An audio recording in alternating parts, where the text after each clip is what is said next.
Hi అండి. ఎలా ఉన్నారు అందరూ? ఈరోజు మీ అందరి కోసం సొద్ద వడల రెసిపీ తీసుకొచ్చేసా. అదే అండి సజ్జ వడలు కూడా అంటారులెండి.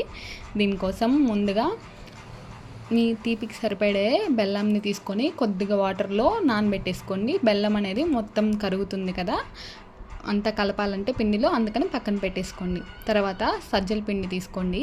ఈ పిండి మీకు రెడీమేడ్గా అయినా దొరుకుతుంది, లేకపోతే సొద్దలు ఉంటాయి కదా, నేను లాస్ట్లో ట్యాగ్ చేశాను, ఒకసారి చూసేయండి. వాటిని పిండి మిల్లుకి ఇచ్చిన ఈ విధంగా బరగబరగ్గా ఆడిచ్చేస్తారు. తర్వాత ఆ పిండిని తీసుకొని దాంట్లో శనగపప్పును వేసేసుకోండి. తర్వాత మనం ఇందాక నానబెట్టుకున్నాం కదా బెల్లం వాటర్, వాటిని కొద్దిగా వేసుకుంటూ పిండి మొత్తం కలిసేలాగా ఈ విధంగా బాగా మిక్స్ చేసేసుకోండి. మనం ఇప్పుడు చేసేవి తీపి సొద్దవడలండి, కారం కూడా ఉంటాయి, కావాలంటే కామెంట్ చేయండి. ఈ వాటర్ అనేది కొద్దిగా వేసుకుంటూ మొత్తం కలుపుకుంటూ ఉండండి. ఒకేసారి అంతా వేసేసుకుంటే పిండి అనేది లూజ్ అయిపోతుంది, అందుకని కొంచెం చూసుకొని కొద్దిగా వేసుకొని మొత్తం మిక్స్ చేసేసుకోండి. లాస్ట్లో చూపిస్తున్నట్టు ఈ కన్సిస్టెన్సీలో రావాలి. ఈ సజ్జవడలు నిలువ కూడా ఉంటాయండి, రోజు చేసే పని లేకుండా నిలువ పెట్టేసుకొని హ్యాపీగా తినేయచ్చు.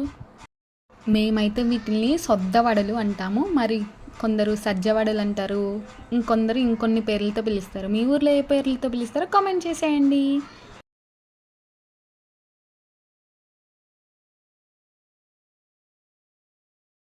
పిండి అనేది ఈ విధంగా చూపిస్తున్నట్టు ఈ కన్సిస్టెన్సీలో రావాలి.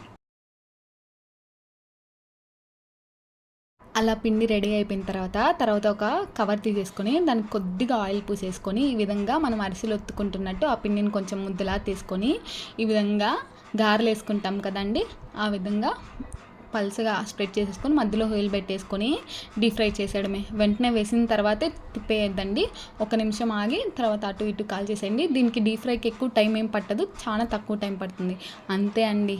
రోజు చేసే పని లేకుండా ఈ విధంగా ఒక్కసారి చేసుకుని హ్యాపీగా తినేయండి. Thank you. Please subscribe.